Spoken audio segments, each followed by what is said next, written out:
জয় মা বলে জয় গুরুদেব। নমস্কার, অ্যাস্ট্রোবিয়াসে সকলকে স্বাগত জানাই। আশা করি সকলে ভালো আছেন। আজ আবার মান্থলি রাশিফল নিয়ে আলোচনা করব এবং আজকে আলোচনা করব মেষ রাশির জাতক বা জাতিকাদের কেমন যেতে চলেছে 2024-এর সেপ্টেম্বর মাস, সেই নিয়ে। শুরুতেই বলবো, এই আলোচনা আপনাদের জীবনে 40 থেকে 50 ভাগ ফলিত হবে। কেউ দয়া করে ভাববেন না যে এটা আপনাদের জীবনে 100% ফলিত হতে চলেছে। তার কারণ হচ্ছে বর্তমান গ্রহের স্থিতি অনুযায়ী যার ব্যক্তিগত লগ্নপুষ্টির গ্রহের স্থিতির সঙ্গে যতটা বেশি ম্যাচ করবে তার সঙ্গে ততটাই বেশি ফলিত হবে। এবং এটি কারোর ব্যক্তিগত লগ্নপুষ্টি নিয়ে আলোচনা নয়, সেটা মাথায় রেখে দেখবেন। যাদের ব্যক্তিগত লগ্নপুষ্টিতে গ্রহের স্থিতি বা দশা অত্যন্ত খারাপ, তাদের ক্ষেত্রে কিছু বৈষম্য হতেই পারে। এর উদ্দেশ্য হচ্ছে যা কিছু ভালো রয়েছে তা দেখে যেন আরও ভালোভাবে প্ল্যান করতে পারেন, এবং যা কিছু খারাপ বা নেগেটিভ রয়েছে তা দেখে যেন সতর্ক বা সাবধান হতে পারেন। তো আর বেশি দেরি না করে শুরু আলোচনা।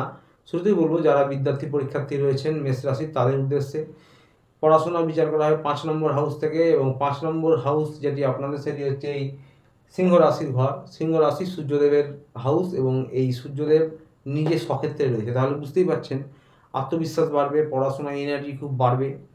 যা কিছু প্রচেষ্টা প্রয়াস করবেন তাতে কিন্তু আপনারা দুর্দান্ত সফলতা পাবেন, এবং আপনারা যা আপনাদের ইচ্ছে পূরণ হবে, এক কথায়। তো সুতরাং পড়াশোনার জন্য অত্যন্ত ভালো। যে কোনো কম্পিটিটিভ এক্সামের ক্ষেত্রে, পড়াশোনার ক্ষেত্রে, কোথাও অ্যাডমিশনের ক্ষেত্রে এই মাসটা অত্যন্ত শুভ। তবে মাসের 16 বা 15 তারিখ পর্যন্ত কিন্তু সূর্যদেব এখানে থাকবেন, এবং তারপরে কিন্তু সূর্যদেব চলে যাবেন পরের রাশিতে। তো সুতরাং তারপরে কিন্তু মনে একটু আধটু অনীহা আসতে পারে, বা একটু অন্যান্য যে সমস্ত জিনিস রয়েছে, মোবাইল, ইন্টারনেট, কম্পিউটার, গেম খেলা, ভিডিও দেখা ইত্যাদি জিনিসের বিষয়ে, এসব বিষয়ে কিন্তু মাথা যেতে পারে। সেই বিষয়টা খেয়াল রাখবেন। তারপরেও যদি আপনারা প্রচেষ্টা প্রয়াস করেন তাহলে অবশ্যই সফলতা পাবেন। যারা উচ্চ শিক্ষায় রয়েছেন, তন্ত্র মন্ত্র সাধনা এইসব নিয়ে যারা পড়াশোনা করছেন, তাদের জন্য সময়টা মোটের উপর ভালোই যেতে চলেছে। তাই প্রচেষ্টা প্রয়াস করুন, তাহলে আপনারা ভালো সফলতা পাবেন।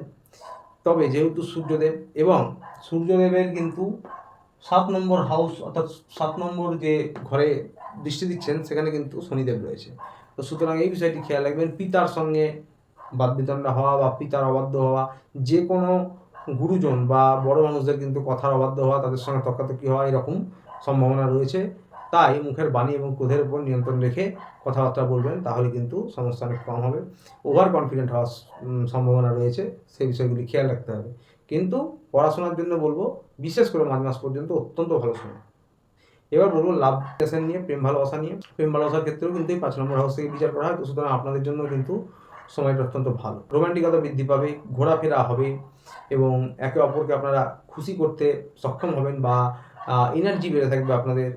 তো এই বিষয়গুলি ভালো রয়েছে। তবে সূর্যদেবের ঘর, এবং ওই যে বললাম, অপর দিকে 7 নম্বর হাউসে শনিদেবেরও দৃষ্টি রয়েছে, একে অপরে কিন্তু সামনাসামনি রয়েছে। তো সুতরাং ইগোর সমস্যা হওয়া, মাঝে মাঝে ভুল বোঝাবুঝি হওয়া, একে অপরকে ছোট করার প্রবণতা হতে পারে মাঝে মাঝে, পুরনো কথা টেনে নিয়ে এসে কিন্তু বাদবিতণ্ডা, ঝগড়া কলহ হতে পারে। এইগুলো খেয়াল রাখতে হবে। তাছাড়া রোমান্টিকতা বৃদ্ধি হওয়া, এনার্জি লেভেল বেড়ে থাকা, ঘোরাফেরা, খাওয়া দাওয়া, এইসব দিক থেকে কিন্তু মোটের উপর আপনাদের বেশ ভালো যাবে এই মাসটা। বন্ধুরা, এবার হাজব্যান্ড ওয়াইফ নিয়ে বলবো। আপনাদের কিন্তু এই মাসটা মোটের উপর ভালো যেতে চলেছে। তার কারণ হচ্ছে শুক্রদেব আপনাদের রয়েছে 6 নম্বর ভাবে, কিন্তু এই শুক্রদেব 6 নম্বর ভাবে খুব একটা ভালো বলে মনে করা হয় না। তবুও যেহেতু শুক্রদেব প্রেম ভালোবাসার কারক, একটা রোমান্টিকতার কারক, এবং শুক্রদেবের উপরে কিন্তু আপনার মঙ্গলের দৃষ্টি রয়েছে। তো সুতরাং মাসের শুরুর দিকে কিন্তু আপনাদের মধ্যে একটা রোমান্টিকতা থাকবে, বা আপনাদের সম্পর্কের মধ্যে একটা পরাক্রম বা একটু ব্যস্ততা থাকবে। হ্যাঁ, কিন্তু কর্মের জায়গাটায় কিন্তু আপনাদের হাজব্যান্ড ওয়াইফের কিন্তু গোটা মাস জুড়ে ভালো রয়েছে। শুরুর দিকেও কর্মব্যস্ততা থাকবে। তো সেই সময় একটু ভুল বোঝাবুঝি, একটি ইগোর সমস্যা হতে পারে শুরুর দিকে, 16 তারিখ 18 তারিখ পর্যন্ত। এই বিষয়টি খেয়াল রাখতে হবে। কিন্তু শুক্রদেব আবার 18 তারিখে এসে যাবে তার পরের রাশিতে স্বক্ষেত্রে। তো তারপর থেকে 18 তারিখ থেকে কিন্তু আপনাদের রোমান্টিকতা আরও বৃদ্ধি পাবে, একে অপরের বোঝাপড়ার উন্নত হবে, আনন্দ হুল্লোড় হতে পারে আপনাদের ফ্যামিলিতে, এবং ঘোরাফেরাও হতে পারে। তো মোটের উপর আপনাদেরও হাজব্যান্ড ওয়াইফ যারা রয়েছেন, এই মাসটা ভালোই যেতে চলেছে। একে অপরকে সাহায্য করুন, এবং আপনাদের কর্মের জায়গাটাও কিন্তু সফলতা আপনারা পাবেন, যারা হাজব্যান্ড ওয়াইফ উভয়ই জব করেন। তো মোটের উপর এই মাসটা মেষ রাশির জাতক বা জাতিকাদের জন্য সব দিক থেকে ভালো, বা পজিটিভ ফলাফল বেশি আপনারা পাবেন। যারা বিবাহিত নন, বিবাহের জন্য প্রচেষ্টা করছেন, তাদের কিন্তু বিবাহের যোগ হতে পারে। এছাড়াও আপনাদের কিন্তু একটা বিষয়, 12 নম্বর হাউসে কিন্তু রাহু রয়েছে। রাহু নিজে বিদেশের কারক এবং দূরস্থানের কারক। তারপরে 12 নম্বর হাউসও বিদেশ বা দূরস্থানের কারক। তো সুতরাং পড়াশোনার যারা উচ্চশিক্ষায় রয়েছেন বা যারা সরকারি বেসরকারি চাকরি করেন সকলের উদ্দেশ্যে বলবো, যারা বিদেশজনিত অনেক পুরনো সময় ধরে কোনো চেষ্টা করছেন বিদেশ যাওয়ার, যে কোনো কারণে হতে পারে, বা দূরস্থানে কোনো কর্ম পরিবর্তন করার চেষ্টা করছেন, তাদের জন্য কিন্তু এই সময়টা সফলতা পাবেন, এই মাসটা আপনারা সফলতা পেতে পারেন সেই রিলেটেড। বন্ধুরা, পরিবার নিয়ে বলবো, পরিবারের যারা সিনিয়র রয়েছে, বড় রয়েছে, তাদের কিন্তু আপনারা অবাধ্য হতে পারেন। তাদেরকে কথা বলার সময় তাদের সঙ্গে মুখের বাণী কোথার উপর নিয়ন্ত্রণ রেখে কথা বলবেন। আপনাদের সন্তানরা একটু অবাধ্য হতে পারে, আপনার পিতার কর্মের জায়গা বা পিতার স্বাস্থ্যে একটু সমস্যা হতে পারে, এই বিষয়গুলি খেয়াল রাখতে হবে। তাছাড়া পরিবারে আনন্দ হুল্লোড় হতে পারে, ঘোরাফেরাও হতে পারে। তো আপনাদের পারিবারিক পরিস্থিতি বিগত দিনগুলোর থেকে আস্তে আস্তে একটু বেটার হবে। বন্ধুরা, এবার যারা ব্যবসায়ী রয়েছেন বা যারা সরকারি বেসরকারি চাকরি করছেন, তাদের উদ্দেশ্যে বলবো, আপনাদের কিন্তু দেবগুরু বৃহস্পতি রয়েছে 2 নম্বর ঘরে। এই দেবগুরু বৃহস্পতির দৃষ্টি কিন্তু আপনাদের এই 10 নম্বর হাউস অর্থাৎ কর্মস্থানে রয়েছে। অর্থস্থানে দেবগুরু বৃহস্পতি নিজে রয়েছে, কর্মস্থানে দেবগুরু বৃহস্পতির দৃষ্টি রয়েছে।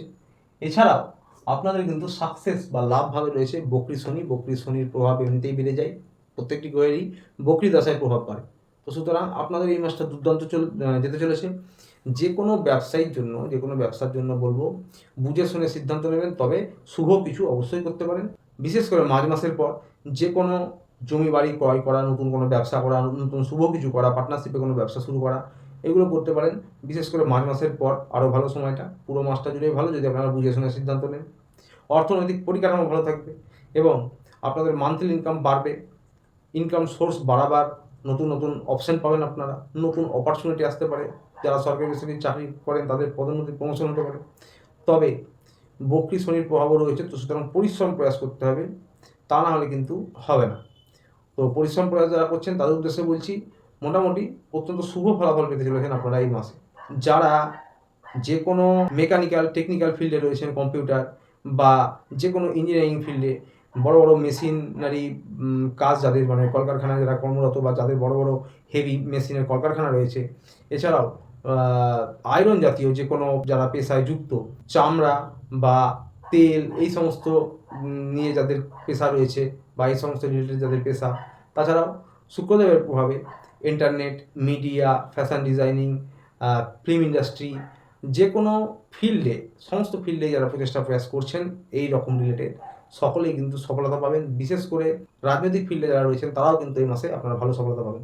শুধু এটা খেয়াল রাখতে হবে, মুখের বাণী ক্রোধের উপর নিয়ন্ত্রণ রাখতে হবে, তা না হলে কিন্তু বাদবিতণ্ডা হতে পারে, আপনার ভাবমূর্তি খারাপ হতে পারে। অফিসের সিনিয়র কলিগ বা বস, ম্যানেজার যারা রয়েছেন তাদের সঙ্গে ব্যবহার ভালো করুন, সম্পর্ক উন্নত করুন, ইগোর সমস্যা দূরে সরিয়ে রাখুন, মুখের বাণী ক্রোধের উপর নিয়ন্ত্রণ রাখুন। অর্থনৈতিক পরিকাঠামো ভালো থাকবে, অর্থ সঞ্চয় করতে পারবেন আপনারা। পুরনো কোনো লোন, যারা লোনের জন্য চেষ্টা করছিলেন তারা কিন্তু এই মাসে সফলতা পেতে পারেন। এবং যারা ধার দেনায় জর্জরিত লোনের কিস্তি বা ইএমআইয়ের জন্য সমস্যায় ছিলেন বিগত দিনগুলিতে, তাদের এই মাস থেকে ধীরে ধীরে সময়টা বদলাবে এবং আপনারা সেগুলো দিতে সক্ষম হতে পারবেন নিজের প্রচেষ্টা প্রয়াসে। তো মোটের ওপর সময়টা কিন্তু আপনাদের এই মাস থেকে বেশ ভালোই যেতে যাবে। বন্ধুরা, স্বাস্থ্য নিয়ে বলবো, লগ্নপতি রয়েছে বুধের ঘরে, টুকটাক ইমিউনিটি সিস্টেমে সমস্যা হতে পারে। তবে আপনাদের অষ্টম হাউসে দেবগুরু বৃহস্পতির দৃষ্টি রয়েছে, তো যেটা শুভ, এবং 12 নম্বর হাউসে কিন্তু আপনাদের রাহু রয়েছে, যার জেরে কিন্তু আবার একটু সমস্যা হতে পারে। হঠাৎ করে চোট আঘাত লাগা, মাথায় চোট আঘাত লাগা, পায়ের নিচের অংশে চোট আঘাত লাগা বা কোমরের নিচের অংশে স্কিনের সমস্যা হতে পারে, অ্যালার্জি ইনফেকশন হতে পারে, বদহজমজনিত কোনো সমস্যা হতে পারে, এবং আপনাদের কিন্তু high blood pressure, low blood pressure, রক্তজনিত কোনো সমস্যা হতে পারে। ইএনটির কোনো সমস্যা হতে পারে মুখমণ্ডলে, বা চোখ ঝাঁঝা করতে পারে, চোখে জ্বালা হতে পারে, এরকম সমস্যা হতে পারে। প্রতিকার নিয়ে বলবো, যারা মেষ রাশির জাতক বা জাতিকারা রয়েছেন, প্রত্যেক মঙ্গলবার বজরংবলী মন্দিরে গিয়ে পুজো দিতে পারেন। বাড়িতে প্রত্যহ হনুমান চালিসা পাঠ করুন।